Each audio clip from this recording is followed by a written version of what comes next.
আজকের গল্প ব্যাঙের চালাকি। বনের মধ্যে একটা ঝাঁকড়া গাছে চড়াই ও তার বউ বাসা তৈরি করে বাস করছিল। সুখেই দিন কাটছিল তাদের।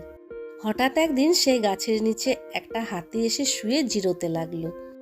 এক সময় হাতিটা উঠে দাঁড়িয়ে সুর দিয়ে গাছটিকে উপড়ে মাটিতে ফেলে দিল। চড়াই ও চড়াইয়ের বউ ভাগ্যের জোরে বেঁচে গেল, তবে তাদের ডিমগুলো মাটিতে পড়ে ফেটে গেল। সেই দুঃখে চড়াই ও চড়াইয়ের বউ কাঁদতে শুরু করলো।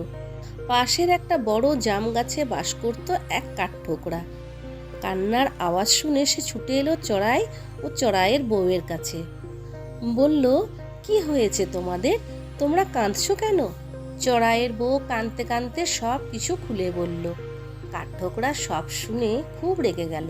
সে বলল, কেঁদে কি হবে? যে অন্যায় হাতি করেছে তার মার্জনা নেই, তাকে সাজা পেতেই হবে। চড়াই বলল, হাতিকে সাজা দেব আমরা? তা কি কখনো হয়? কাঠঠোকরা বলল, গায়ের জোরে নয়, চালাকি দিয়ে কঠিন কাজ সহজ করে নিতে হবে। কিভাবে? চড়াই ও চড়াইয়ের বউ জিজ্ঞাসা করল। দেখো না, হাতিকে কিভাবে পাকে ফেলি। চলো এখন আমরা কয়েকজন সখার কাছে যাই, তাদের সাহায্য আর পরামর্শ চাই। কাঠঠোকরা বলল। সবার আগে তারা গেল মধুকরের কাছে। গাছের ডালে বিশাল একটা চাক, সেই চাক থেকে বেরিয়ে এলো মধুকর। চড়ুইয়ের বউ আর কাঠঠোকরার সাথে আলোচনায় বসলো। তারপরে এক সময় মধুকর বলল, আমাদের একবার যেতে হবে আমার সাথী এক ব্যাঙের কাছে। সব ঘটনা শুনে ব্যাঙ বলল, একতাই বল, অনেকের বলের সাথে একের বল ধোপে টেকে না। আমার পরামর্শ মতো চলো, দেখবে আমরা হাতিকে পাকের মধ্যে ফেলবই। তবে যাকে যা কাজের ভার দেওয়া হবে তাকে তা করতে হবে।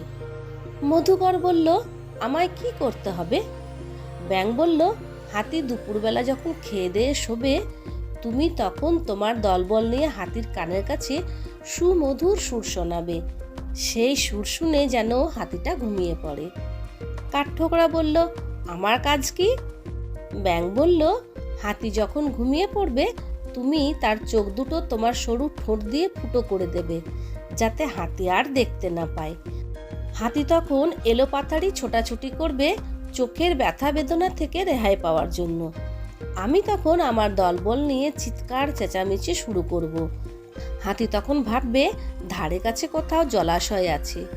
সে আমাদের ডাক শুনে আমাদের দিকে যেই এগিয়ে আসবে, তারপর গর্তের মধ্যে পড়ে একেবারে দফা রফা হয়ে যাবে। যথারীতি হাতি খাওয়া দাওয়া করে গাছের তলায় শুয়েছে। মধুকর তখন দল বল নিয়ে সেখানে হাজির হয়ে হাতির কানের কাছে গান শুনিয়ে হাতিকে ঘুম পাড়িয়ে দিল। সেই সুযোগে কাঠঠোকরা এসে তার সরু ঠোঁট দিয়ে আঘাত করে হাতির দুটো চোখ কানা করে দিল। হাতি লাফিয়ে উঠে আর কিছুই দেখতে পায় না।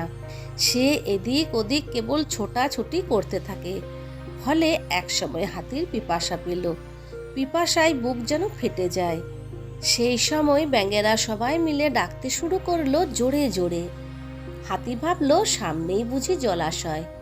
যথারীতি সে এগিয়ে গেল ব্যাঙেরা যেদিকে ডাকছিল সেই দিকে।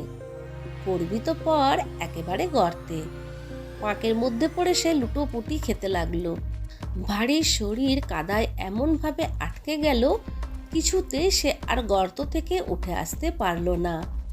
বন্ধুরা, এই গল্প থেকে আমরা এ শিক্ষাই পাই যে একের বল যতই বেশি হোক না কেন, বহুর বলের কাছে তাকে হার মানতেই হয়।